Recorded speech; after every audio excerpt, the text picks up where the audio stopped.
a mí es un poco el argumento que estamos siguiendo con el padre Daniel y el aporte de el padre Pedro y de Pepito, es que los argumentos que la prensa ha presentado y sobre la cual han llovido miles de editoriales, porque ya los editoriales son opiniones, es ponerle arroz al pedazo de carne, pero la carne no existe.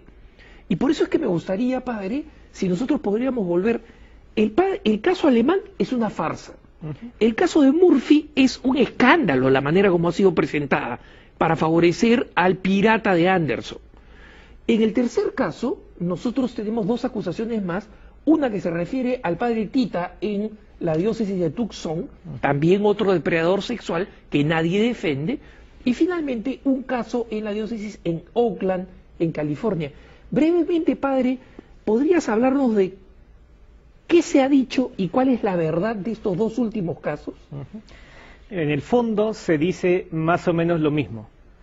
Hubo un caso real que se presentó al Vaticano y el cardenal Ratzinger se hizo el sordo, no quiso oír, lo dilató, dio razones extrañas, por ejemplo en el caso de este sacerdote de Oakland, una carta en latín traducida que dice, bueno, tiene 38 años, hay que considerar su edad. Se pone esa línea, es decir, lo que decía Pepe. ¿Dónde está el contexto para entender por qué está diciendo hay que considerar que tiene 38 años? Hablemos de este caso, porque realmente uno también lo que tú decías, ¿no? La indignación ante la injusticia, ¿cómo puede ser un periodismo serio que saca una línea de una carta oficial trascendental para, a partir de esa línea, presentar una acusación tan seria? Este sacerdote, el padre Kiesel, efectivamente, nuevamente, nadie lo defiende, un sacerdote que tuvo una serie de abusos sexuales. Estamos hablando de los 80s, en el 85. Acá hay otro dato importante. En el 2001 cambia en algunos elementos el Vaticano su manera de proceder ante estas situaciones a instancia de la insistencia del cardenal Ratzinger, que pidió que todos los casos de delitos graves, lo que se conoce como delitos graves, fueran atendidos por la Congregación para la Doctrina de la Fe que él dirigía, porque hasta ese momento, hasta el 2001, solo iban a la Congregación para la Doctrina de la Fe los casos que implicaban lo que se conoce como el pecado o el delito de la solicitación en confesión, es decir, un abuso sexual que es solicitado, un caso terrible evidentemente, en confesión. Esos casos iban a la Congregación para la Doctrina de la Fe, los otros casos iban a la Congregación para el Clero. Esto es importante porque la acusación esta del padre Kiesel de Oakland es del año 85. Es decir, los que están acusando al Santo Padre de que como cardenal no atendió este caso, están diciendo una falsedad total, porque ese caso no iba a la Congregación para la Doctrina de la Fe, no había solicitación. Por lo tanto, primera falsedad, no es un caso que atendía a la Congregación para la Doctrina de la Fe. Sin embargo, es cierto que hay una carta del cardenal Ratzinger. ¿Por qué él recomienda y menciona este elemento de la edad? Este sacerdote tenía 38 años. Porque en ese momento, la dimisión del Estado clerical, en la legislación de ese momento, se daba solo a partir de los 40 años. Es decir, no se daba dimisión a un sacerdote de 38 años. Que eso pueda ser debatible, ese es otro elemento, pero el tema es que acusar que en ese momento el cardenal Ratzinger no quiso condenarlo es otra falsedad, porque no se hacía. Y por eso es que él dice, vamos a pensar este caso de este sacerdote que tenía 38 años y que, para cerrar, efectivamente a los 2 años, es decir, a los 40, recibió la expulsión del Estado clerical. Y acá quiero, como periodista, mencionarles un truco utilizado por Associated Press, porque esa es la agencia que ha revelado todas estas cosas como exclusiva, que ellos presentan una fotografía de la parte final de esta carta que está en latín y con una flecha mostrando la firma del cardenal Ratzinger. Primero, la carta está en latín y Associated Press la muestra como si fuera la prueba. Para usted y para mí, y para aquellos que no saben latín, esa carta podría ser una carta del cardenal Ratzinger dirigida a su mamá, felicitándola por su cumpleaños. Sin embargo, como Associated Press la presenta con la firma del cardenal Ratzinger, dice, acá está la prueba, y no prueba nada. Entonces, la mala fe como se maneja esto, como se manejó finalmente el caso del padre Tita, que te pediría, padre, en Tucson que lo mencionara, porque este sacerdote efectivamente fue un depredador, por si acaso, en el caso de Oakland, el sacerdote terminó en la cárcel como abusador sexual, por si alguien se pregunta si es que la iglesia actuó o no actuó. Y en el caso del padre Tita, que es el que levantó Associated Press, curiosamente, el Viernes Santo, me gustaría que el padre nos diera los elementos de este caso. Bueno, padre, antes de eso, nada más un breve comentario.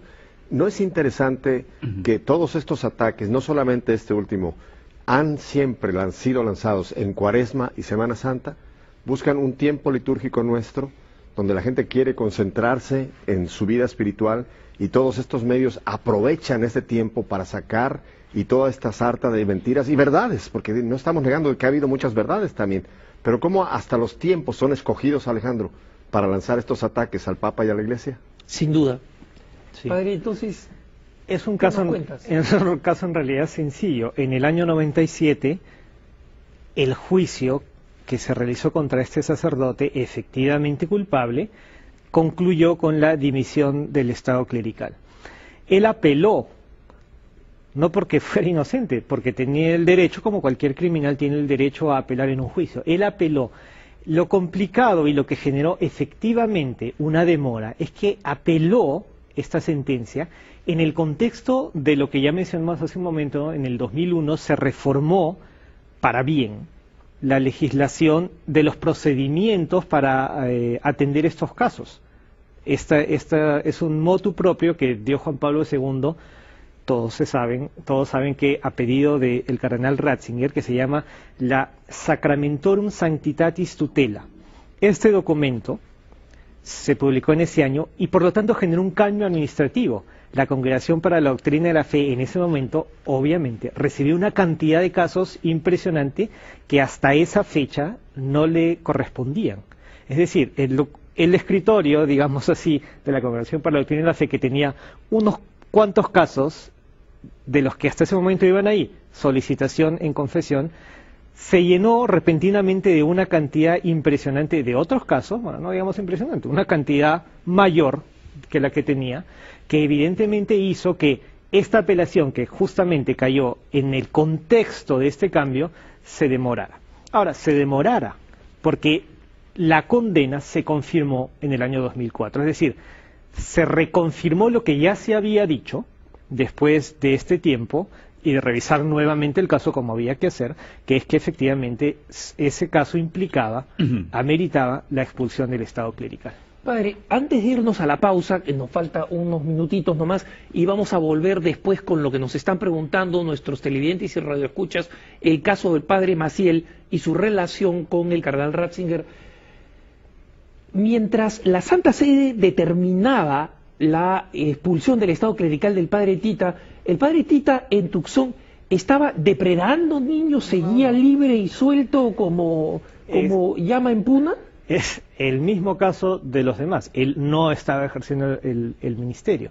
Es decir, pretender agarrarse del tema de que el juicio se estaba demorando para implicar que la Iglesia no hacía nada es una falsedad, es un absurdo. Para conocimiento de ustedes, hermanos y hermanos, el padre Tita, desde que su obispo lo suspendió, el padre Tita dejó de ejercer y recibía casa y comida de parte de la Iglesia y estaba suspendido de cualquier práctica o cualquier contacto.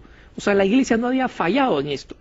Con lo que me parece importante concluir temporalmente, y vamos a después seguir hablando de esto, concluir temporalmente que las grandes 4 acusaciones que tratan de demostrar que el Papa Benedicto XVI, como cardenal Ratzinger, arrastró los pies y protegió a pedófilos, es absolutamente falso. Y toda la nube de cartas editoriales, de cuestionamientos, de preguntas, etcétera, se basan primero en casos que son minúsculos desde el punto de vista estadístico en la Iglesia, y número 2, se basan en 4 historias, 3 de ellas de Associated Press, una del New York Times que son absolutamente falsas. Quédense con nosotros en el programa, seguimos acá con este panel de oro, no han querido decirle de peso para no ofenderme, me dice Pepito, pero pesados. Ya regresamos y vamos a tratar el tema como nos piden nuestros radioescuchas y televidentes del padre Marcial Maciel. Quédense con nosotros, ya volvemos.